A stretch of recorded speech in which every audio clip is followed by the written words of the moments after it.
அன்பார்ந்த சகோதர சகோதரிகளே, அஸ்ஸலாமு அலைக்கும் ரஹ்மத்துல்லாஹி தஆலா பரக்காத்துஹு. தியாக திருநாளை கொண்டாடக்கூடிய மிகப்பெரிய வாய்ப்பை வல்ல இறைவன் நமக்கு வழங்கியிருக்கின்றான். அதற்காக இறைவனை நாம் புகழ்வோம். அல்ஹம்துலில்லாஹ், அல்ஹம்துலில்லாஹ். ஆக அன்பான சகோதர சகோதரிகளே, இந்த பெருநாள் மகிழ்ச்சி என்பது ஒரு தியாகத்தினுடைய விளை நிலம்ங்க. ஆக இப்ராஹிம் நபி அவர்களும் அவருடைய குடும்பத்தவர்களும் அன்றைக்கு தங்களையே அர்ப்பணித்தார்கள்.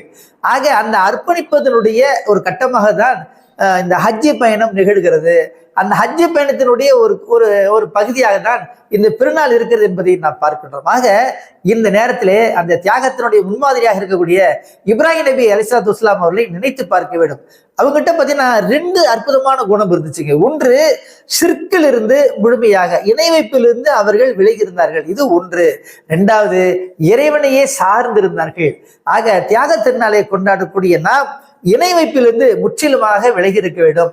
இறைவனை முற்றிலுமாக நாம் சார்ந்திருக்க வேண்டும். அடுத்தபடியாக இந்த பெருநாள் தரக்கூடிய மகிழ்ச்சி இருக்கிறது. அந்த மகிழ்ச்சியை நம்மோடு மட்டும் வைத்துக் கொள்ளக்கூடாது. அது குர்பானியாக இருக்கட்டும், பிரியாணியாக இருக்கட்டும், எதுவாக இருந்தாலும் நீங்கள் நல்ல மாதிரி சாப்பிடுங்க, அனுபவிங்க. அதே நேரத்துல சுற்றிலும் இருக்கக்கூடிய முஸ்லீம் அல்லாத சகோதர சகோதரிகளையும் தேடி சென்று போய் அவர்களுக்கும் கொடுத்து அவர்களிடத்திலே ஒரு நட்புறவை நீங்கள் வலுப்படுத்திக் கொள்ள வேண்டும். இதன் மூலமாக தாவா செய்வதற்கு, அழைப்பு பணி செய்வதற்கு அற்புதமான வாசல் திறந்து விடப்படும். ஆக அன்பான சகோதரிகளே, இந்த தியாக திருநாளிலே இப்ராஹிம் நபி அலைஹிஸ்ஸலாத்து வஸ்ஸலாம் அவர்கள் எப்படி ஷிர்கிலிருந்து விலகி இருந்தார்களோ, எப்படி இறைவனையை சார்ந்திருந்தார்களோ, எப்படி ஒரு தியாக உணர்வோடு அர்ப்பணிப்புணர்வோடு முன்மாதிரியாக திகழ்ந்தார்களோ, அதுபோன்று நாமும் இருப்பதற்கு எல்லாம் வல்ல இறைவன் கிருபை புரிவானாக. அனைவருக்கும் தியாக திருநாள் வாழ்த்துக்கள். ஈத் முபாரக்.